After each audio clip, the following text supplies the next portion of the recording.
तर केंद्रीय राज्यमंत्री मुरलीधर मोहोळ यांच्या विरोधात आरोपांचं रान उठवणाऱ्या रवींद्र धंगेकरांनी आज उपमुख्यमंत्री एकनाथ शिंदेंची पुण्यामध्ये भेट घेतली। हेलिपॅडवर शिंदेंचं आगमन होताच त्यांनी धंगेकरांना कारच्या जवळ बोलावून घेतलं आणि चर्चा केली। धंगेकरांनी शिंदेंसोबत मोहोळ प्रकरणासंदर्भात चर्चा केल्याची माहिती आहे। यानंतर शिंदेंनी रवींद्र धंगेकरांचं कौतुक देखील केलं।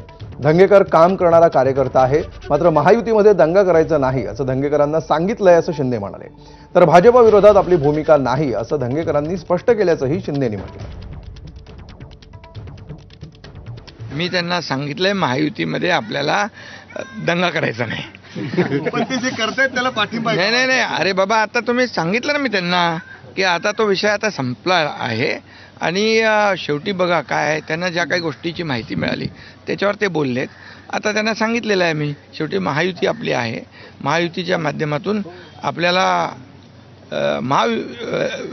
विरोधक जे आहेत, विरोधकांच्या हातात कुठल्याही कोलीत द्यायचं नाही।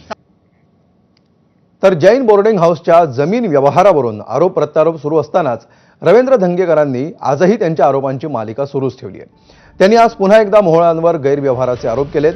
केंद्रीय राज्यमंत्री मुरलीधर मोहोळ यांनी एका कंपनीला 200 कोटींचा फायदा करून दिला असा दावा धंगेकरांनी केलाय। या मोबदल्यात मोहोळ यांचे व्यावसायिक भागीदार अशी ओळख असलेल्या विशाल गोखलेंना प्रायव्हेट जेट उपलब्ध करून दिल्याचं धंगेकरांनी त्यांच्या एक्स पोस्टमध्ये म्हटलंय।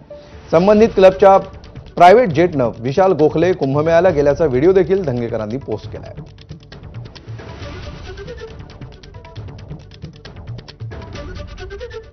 दरम्यान धंगेकर आणि मोहोळ वादावर मंत्री उदय सामंत यांना प्रश्न विचारण्यात आला, तेव्हा त्यांनी काय म्हटलं बघूया। अण्णांचा कदाचित गैरसमज झाला असेल। मी दोन्ही पक्षाच्या बद्दल बोललो की महायुतीमध्ये मिठाचा खडा पडेल असं कोणीच वागू नये, बोलू नये, ही माझी प्रामाणिकपणाची भूमिका आहे।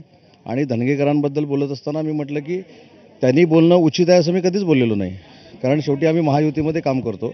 पण तसंच जे नवी मुंबईमध्ये चालू आहे ते देखील थांबलं गेलं पाहिजे, हीच भूमिका आहे त्याच्याबद्दल। तर धंगेकरांच्या आरोपानंतर पुण्यातील जैन बोर्डिंग जमीन प्रकरणावरून वादंग सुरू आहे। या प्रकरणी आता जैन